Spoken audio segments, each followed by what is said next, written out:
Imagine it, the year is 1861. The very first warning signal is sent out to ships by the British. And over in Russia, Alexander II signs the Emancipation Manifesto, granting freedom to the serfs and granting them full citizenship. And speaking of emancipation, in the U.S., we have inaugurated our 16th president.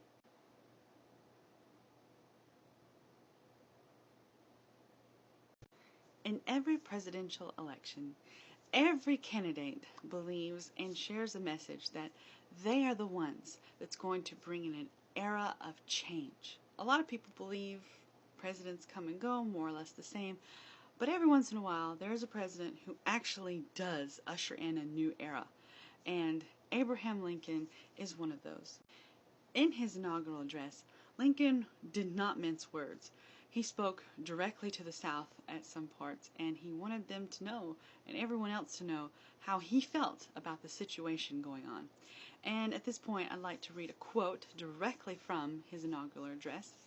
He said, "In your hands, my dissatisfied countrymen, and not in mine, is the momentous issue of the Civil War. The government will not assail you. You have no oath registered in heaven to destroy the government, while I shall have the most solemn one to preserve, protect, and defend it." In other words, whatever you do, it's on your hands. If you want to keep seceding, go for it. But I will do what I have to protect the Union. He deeply believed that what was going on with the Confederacy was illegal. And he also believed that it was in his power as president to do whatever he had to do to shut it down. And he was going to do that, especially after shots were fired at Fort Sumter, which, if you know about the Civil War, you know that's pretty much when the Civil War began. He, at that point, called for 75,000 volunteers from the Union to basically squash what he believed was an insurrection, and he wasn't wanting to let it go any further than that. But it was very clear that the South was not interested in continuing on with the Union as Lincoln being their president.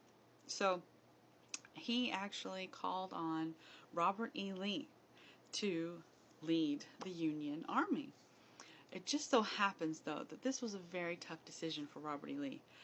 He's from Virginia, and Virginia, as you may know, at this point has seceded from the Union, and they are part of the Confederacy. And he really took a long time to really decide what he should do.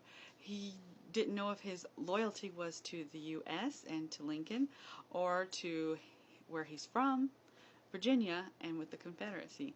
And inevitably, he did decide to lead the Southern Army, and that created a large problem for him, because as soon as he made that decision, he had to leave his home and his plantation, and that's when the Union Army took it over. And essentially, that's what Arlington Cemetery is today. You can visit Robert E. Lee's house, and it's kind of like a time capsule, because he left it, the plates, his bed, like all of the things were left as they had it. Unfortunately for Lincoln, this was not the best news. He went through a string of generals leading the Union Army, and that led to quite a bit of losses for the Union. And in fact, for a lot of the war, it seemed like the South was going to win. Robert E. Lee had his two left and right-hand generals. He was a force. He was already a well-known person of leadership in the military to begin with, and so he led this army, and he was winning. The South was winning battle after battle. The North was hitting. Not only were they running through generals, they weren't doing so great with supplies. I mean, it was kind of a disaster off and on for a while until the Battle of Gettysburg, but we'll get to that. With war firmly going on, there was still issues going on back home. For Lincoln, his second son to pass away did so in the beginning of 1862 from typhoid fever. His name was Willie, and that follows the first son who passed away 10 years ago at age 3. Willie was 11. By autumn of 62, The bloodiest single day of the Civil War happened during the Battle of Antietam.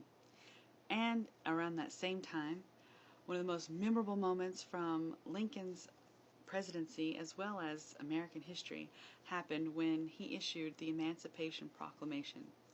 It wasn't until January 1st of the following year that it went into effect. And the Emancipation Proclamation essentially freed all slaves and provided no compensation for the slave owners. The following month, Arizona became a territory, and the National Banking Act was passed, as well as the Conscription Act, which was extremely controversial, which basically just said that if you are drafted into the Army for the Union, you are allowed to spend $300 on someone else to stand in place for you. This would cause riots later on.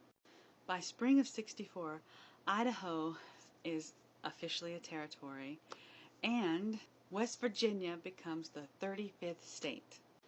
Then, just before the nation's 87th birthday, was the bloodiest battle of all the battles of the Civil War.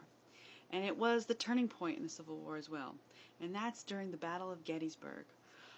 That is the point when the North, the Union Army, finally won a major battle over the Confederacy.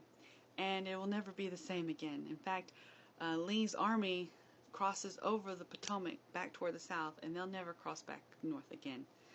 After the Gettysburg Address, where Lincoln actually goes to the battlefield and speaks 3 short paragraphs that were some of the most memorable words spoken. Again, I guess that happens a lot during a very memorable presidency, but by December of 1863, Lincoln issues pardons for any Southerner who will come back to the Union. By the summer of 1864, Lincoln reached out to Jefferson Davis in an effort to create some negotiations around peace. And so Jefferson Davis and Lincoln sent some representatives to meet in Niagara Falls, I guess Canada is a neutral zone, and have some chats, but that failed. On September 1st, the Confederacy decided to evacuate Atlanta, and upon that happening, they left all the remaining Southerners in the city to deal with the occupation of the Union Army. And of course, if you don't know, this was a major moment in the Civil War as Sherman decides that he's really going to show the South how he feels about them.